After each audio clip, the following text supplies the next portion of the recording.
This is the day 5 of mastering DSA from the scratch. और आज का हमारा क्वेश्चन होने वाला है टू सम प्रॉब्लम। तो टू सम प्रॉब्लम क्या होता है? टू सम प्रॉब्लम का ये मतलब है कि हमारे पास जो एरे दिया हुआ है उसमें से हमें कोई दो ऐसे एलिमेंट्स उठाने हैं जिनको ऐड करके हमारा टारगेट मिल जाए हमको। जैसे कि इसके अंदर होने वाले हैं हमारे 6 और 8, ठीक है। इसके अलावा और कोई दो इंडेक्स ऐसे नहीं होंगे, तो हमें उनके इंडेक्स को रिटर्न करना है। अब इसके लिए क्या करेंगे हम? पहली चीज तो मैं आपको बता दूं कि ये हमारी ब्रूट फोर्स अप्रोच रहने वाली है। ब्रूट फोर्स अप्रोच में हम क्या करने वाले हैं, हमारे पास दो फॉर लूप लगाएंगे हम। पहला फॉर लूप जो आई से लेके एन तक चलेगा, दूसरा for loop I equal to 0 से जो चलेगा, और दूसरा फॉर लूप आई प्लस 1 से लेके एन तक चलेगा, ठीक है।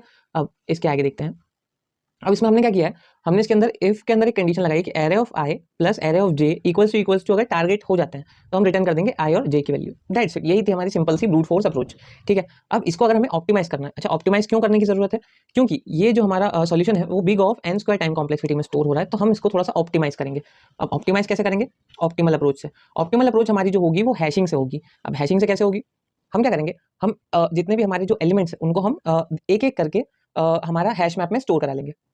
तो जैसे कि हमने क्या करा, हमने यहाँ पर एक सेकंड, ओके, तो यहाँ पर हमने 2 को स्टोर कराया, ठीक है, और 2 के कॉरस्पॉन्डिंग उसका इंडेक्स भी स्टोर करा लिया 0।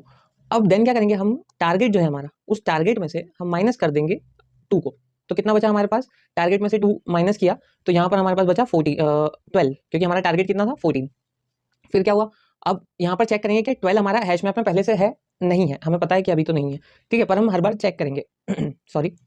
फिर क्या होगा, फिर हम जाएंगे सेकंड इंडेक्स पर फिर हम क्या करेंगे, फिर से टारगेट में से अब 6 को माइनस करेंगे, तो बचा कितना? अब की बार बचेगा 8। क्या 8 हमारा हैश मैप में है? हैश मैप में तो नहीं है, तो हम क्या करेंगे, सीधे 6 को ऐड करेंगे फर्स्ट इंडेक्स पर और आगे बढ़ जाएंगे। फिर ऐसे 5 को ऐड करेंगे, 5 को टारगेट में से माइनस करेंगे, फिर बचेगा जो भी, फिर वो है कि नहीं चेक करेंगे, तो नहीं आएगा।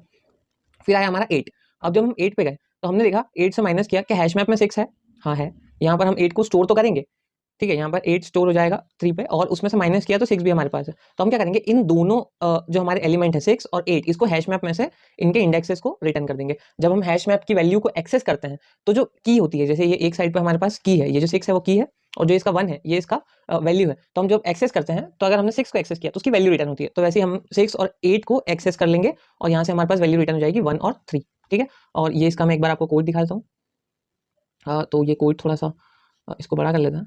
Okay, I don't think so कि ये सही से दिखेगा। देखो, तो यहाँ पर ना दो चीज़ें की है हमने।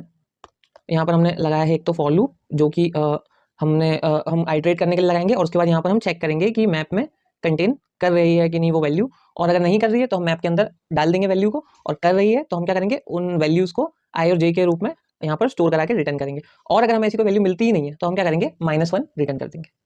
तो आज की वीडियो में इतना ही, मिलते हैं नेक्स्ट वीडियो में, तब तक के लिए चैनल को फॉलो कर लें।